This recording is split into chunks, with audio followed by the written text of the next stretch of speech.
Friends, hi. ఏం చేస్తున్నారు అందరూ? మీతో 5 మినిట్స్ మాట్లాడదామని. ఈరోజు పొద్దుటి నుంచి నాకు నెట్ పని చేయలేదు. ఏ కబుర్లు లేవు, కాఫీ కబుర్లు లేవు, టీ కబుర్లు లేవు. అయితే నిజంగా ఇప్పుడు కొంచెం సేపు మీతో మాట్లాడదాం అనిపించింది. అందుకనే ఇలా షేర్ చేస్తాను చిన్న వీడియో. అందరూ ఏం చేస్తున్నారు? వంటలు అయిపోయినాయా?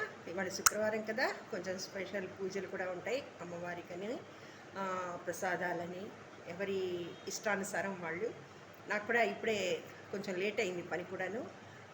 పని అయింది, పూజ అయింది, వంట అయింది, ఇంకా భోజనం చేయాలి. ఇప్పుడు పొద్దుటి నుంచి నెట్ పని చేయకపోవడం వల్ల మీ అందరితో మాట్లాడలేకపోయాను. సరే, కాసేపు అలా సరదాగా మామూలు మాటలు మాట్లాడదామని వచ్చేసాను, మీ అభిమాన హిమబాలని. ఇంతకీ విషయం ఏంటంటే, మాఘమాసం వచ్చేసింది, పెళ్ళిళ్ళు హడావిడి. దానికి తోడు కొంచెం కొంచెం ఎండలు కూడా ముదిరేసాయి. ఎండ బాగా ఉంటుంది. రథసప్తమికి రథాలు తిరుగుతాయి అంటారు మా పెద్దవాళ్ళు. అంటే ఎండలు ఎక్కువ అవుతాయని అర్థం. ఎండలు కొంచెం బాగానే నిలబడుతున్నాయి, కొంచెం చెమట పోస్తుంది, వేడి వేడిగా ఉంటుంది, హాట్ హాట్ వాతావరణం. అందుకని ఈ సమ్మర్లో కొంచెం జాగ్రత్తగా ఉండండి. మొదటి నుంచి కూడా సమ్మర్ జాగ్రత్తలు తీసేసుకుంటే కనుక మనం అందరం హ్యాపీగా ఉండొచ్చు. కాఫీ టీలు ఎక్కువ తాకండి, అవసరమైతే కానీ ఎండలో తిరక్కండి, గొడుగు వాడండి, చల్లటి చలువ బట్టలు, కాటన్ వస్త్రాలను మాత్రమే ధరించండి. ఇంకా మంచిగా మజ్జిగ, మంచినీళ్ళు ఎక్కువగా తాగుతుండండి. కూల్ డ్రింక్స్ జోలికి వెళ్ళకండి. కావాలంటే కొబ్బరి బొండాలు తాగండి.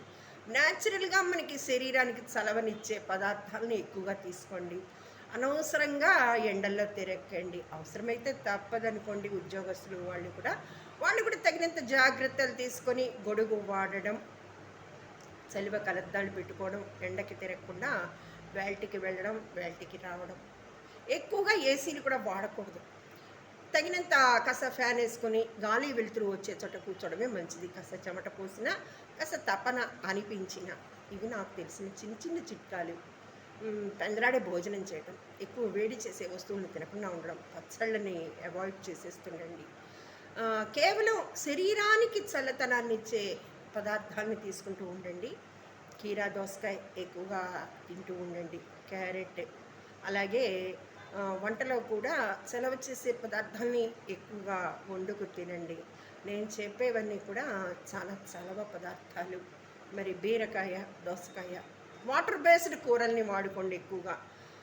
ఇలాగే మజ్జిగ మాత్రం ఎక్కువ తాగుతుండండి. పంచదార నీళ్ళు, నిమ్మకాయ నీళ్ళు ఇలా ఇంట్లోనే ప్రిపేర్ చేసుకుని తాగుతుండండి. ఎక్కువగా బయట